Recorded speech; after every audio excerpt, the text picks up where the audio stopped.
Welcome to the Ask Jordan podcast, answering your questions about selling on Amazon. Now, he's peeled off more prices than a family of shoplifters. From Long Island, New York, here's your host, Jordan Malik. Greetings, everyone. My name is Jordan Malik. I'm your host of the Ask Jordan podcast. This is episode number 103.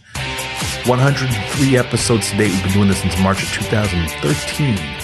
And thank you so much for listening. I appreciate the fact that you do listen. You have a lot of choices on who to listen to. There's everybody all of a sudden is an expert on selling on Amazon. I do appreciate you. I appreciate your time. And I'm extremely thankful. Without your listenership, my show is nothing.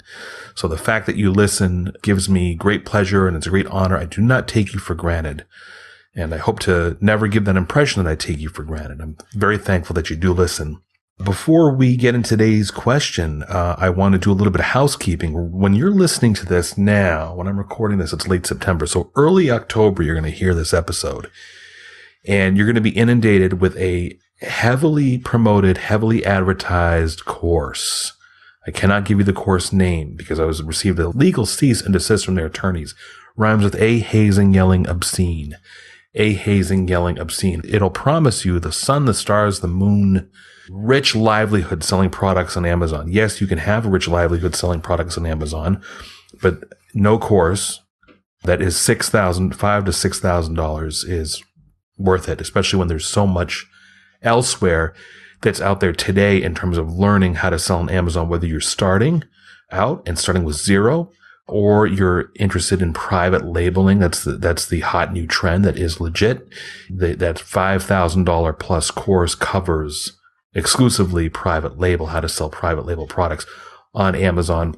There's a lot of information that's out there now that's either free or very low cost. There is no reason for you to spend $5,000. In fact, you can be spending as little as $250, $500, $1,500 for a legitimate course, and spending the rest of that $3,000, $4,000 on inventory and doing a killing versus dropping $5,000 on a course. I do not think it's fair what they're doing. So I would advise you to ignore the hype, ignore the promotional material that you're getting.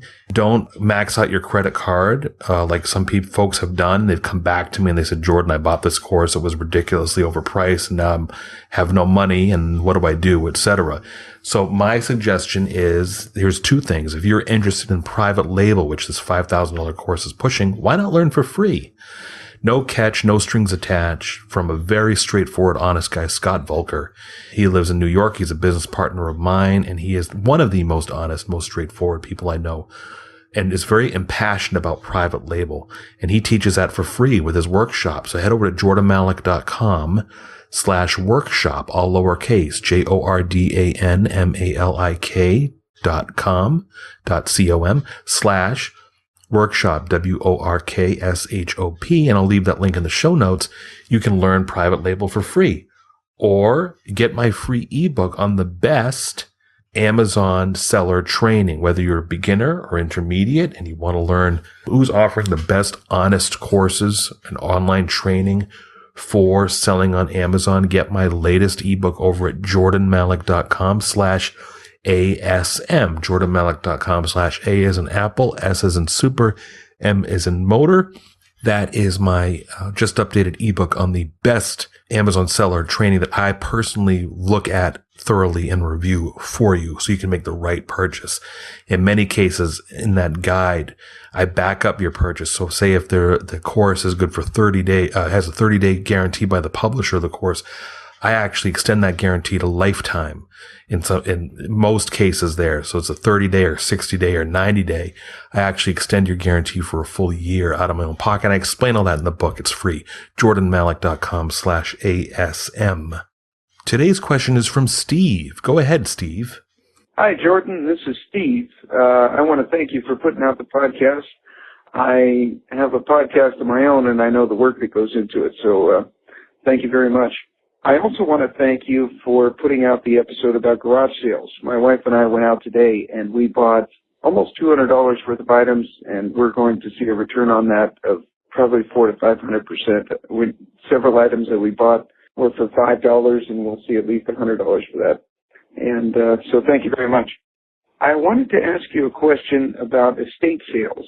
I did what you said, and I went on estatesales.net and signed up for their newsletter. And after Googling some information on that, they mentioned standing in line and getting there very early because you have to take a number. And I'm curious what estate sales are all about. Is it basically, do they take everything out of the house and just put it on the front lawn and then you have to bid on it? Or what is that process like? Do you map it out? Are you able to do only one on a Saturday, or can you hit up 6 estate sales on a Saturday? Or what's that whole process like? What's it like going to several estate sales?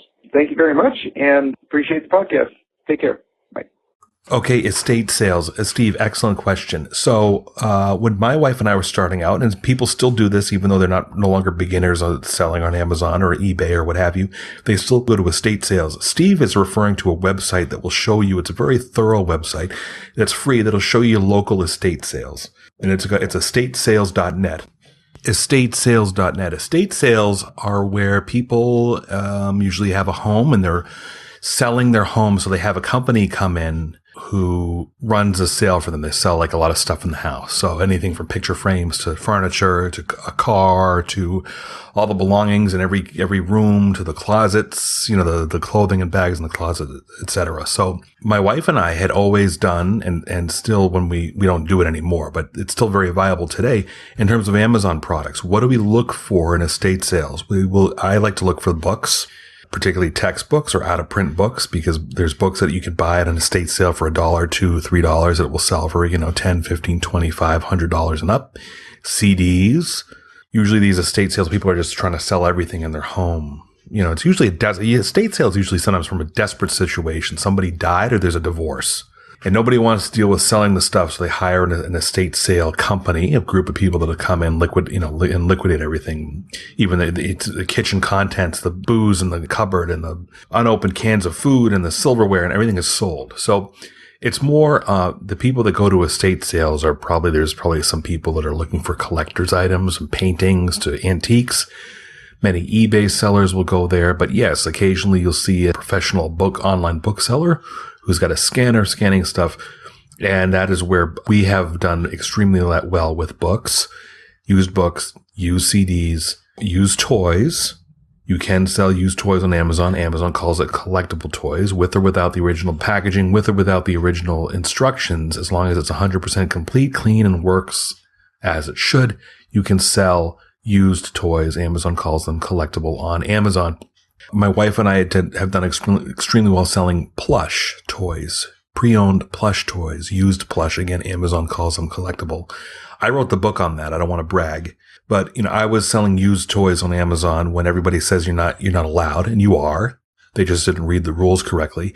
And I was selling used plush toys, clean plush toys, with or without the original retail tag. Not to be confused with the tush tag. The tush tag is that little cloth tag that's still attached to the toy. Like on the rear end of the toy, it's like a little cloth tag.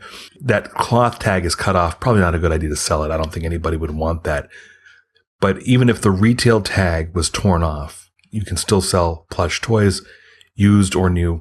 And I wrote the book on that over at plushprofits.com. It's a $7 ebook. You don't have to buy it to learn, but there's a lot of money in pre-owned plush toys, because what happens is, and you can find a lot of plush toys at estate sales of people that have children that have left the nest, so to speak. There's plush toys that are out of production, that are no longer made, that are based on major characters, whether it's Disney or Elmo or Sesame Street or The Wiggles, Scooby-Doo, Warner Brothers cartoon, etc. These things go out of production and they're very hard to get. And a child needs a replacement at one point, or somebody's looking to get a little nostalgic, and they'll pay a pretty penny on Amazon for that. So my wife and I have purchased plush toys at estate sales for 25 cents, 50 cents, $1, that have sold pre-owned, used, Amazon calls it collectible, for $15, $20, $25, $30, etc. So yes, estate sales are a viable option. It's going to be hit or miss, Steve. It looks like you were asking, hey, are they a good option? It's going to be hit or miss, just like remember the storage auctions. Remember the storage auction TV show that exploded the concept of people going to storage auctions. Everybody saw the TV show, which is entirely scripted, by the way, and fake. And people would go to storage auctions hoping to, quote unquote, strike it rich. Well, today, if you go to a storage auction, you may go to a storage auction where you're the only bidder or one of two people, or you may go to this storage auction the next day, the same location, there's 30 other bidders. Estate sales are the same way. You may go to an estate sale where you're the only person standing in line, and you may hit 5 or 6 estate sales and find nothing. On the 7th estate sale, you hit the jackpot. You may go to an estate sale where there's 5 other people who are selling products online and are vying for the same product. You may go to an estate sale where everybody there is just looking for antiques or furniture, and you have a house full of sellable merchandise that you have carte blanche to. You may go to an estate sale where the prices are unreasonably high.